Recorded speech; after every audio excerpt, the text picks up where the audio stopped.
I'm the one of the sisters of Arturo, and I'm so glad that he was loved so much by all of you. It just warms up my heart that he had so much love, and I'm sure he loved you all too.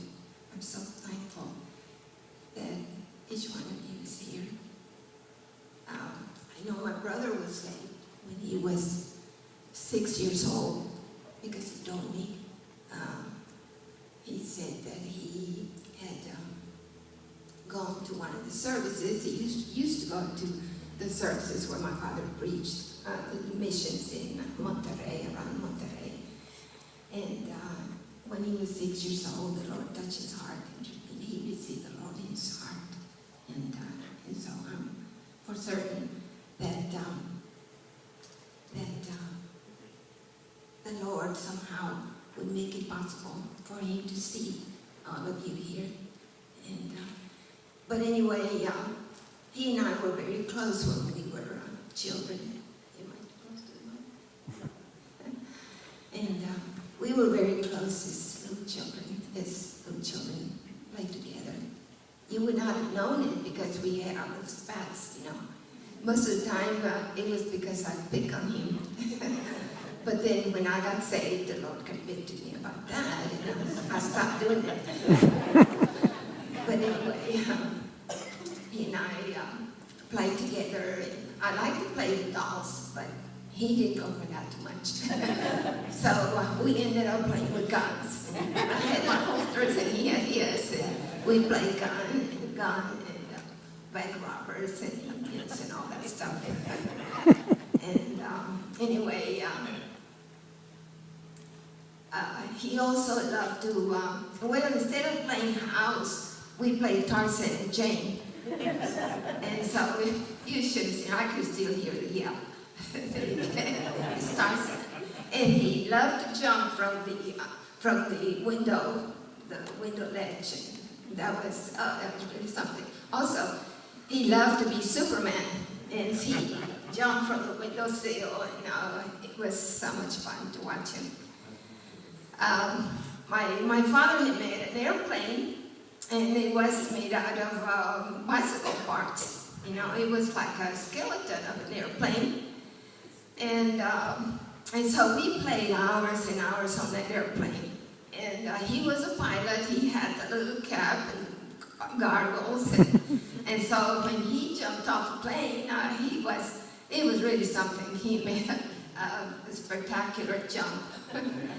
So we enjoyed that, and we were also protective of one another in our way. And I remember when I was in first grade or second grade, we used to have to walk 7 blocks to school. And there was a little, like a little square, you know, and it was like a plaza. And so we had to go through it, and it was trees and grass and everything. And so my mother used to tell him, take care of your little sister. And so he had to watch for the little tag-along, me. And so one day in school, we went to school and back together. So one day in school, a girl told me, your brother's going to have a fight with another boy. And so when we got to the plaza, he said, just go home, go home, go home. And so I kind of stood by, you know, I saw the other boy come, and I thought, I'm not going to let anybody hurt my brother. And so I started to pick up rocks. I couldn't believe I was doing that.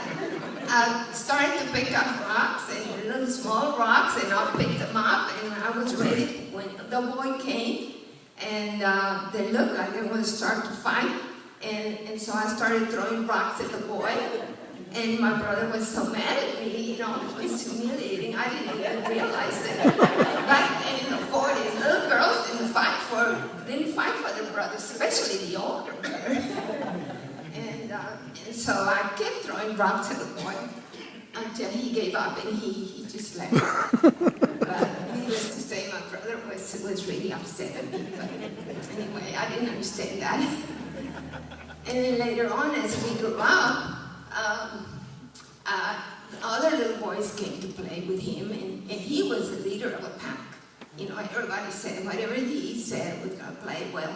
Everybody played that, and so it was fun. But anyway, as we grew up, later on, when I was 17, almost 18, my husband came to ask for my hand in marriage, and when they told my brother that they gave me away, he was really upset at that.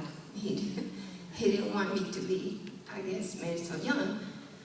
But our lives took different routes as we grew up.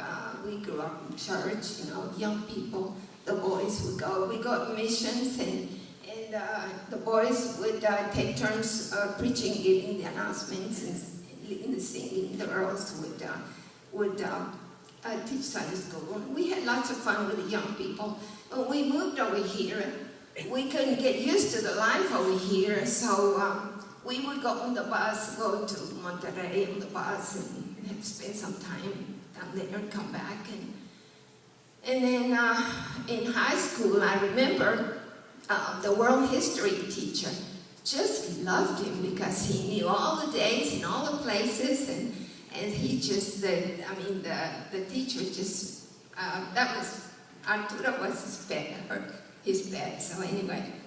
But I would miss him just like y'all will. I remember him sending me cards to call me and being so sweet. But this I would say, this is a prayer here. It says, Lord, when sorrow grips our hearts, as we think about the death of one close to us, remind us of the joy you are experiencing as our loved one enjoys the pleasures of heaven. Please allow that to give us hope and comfort.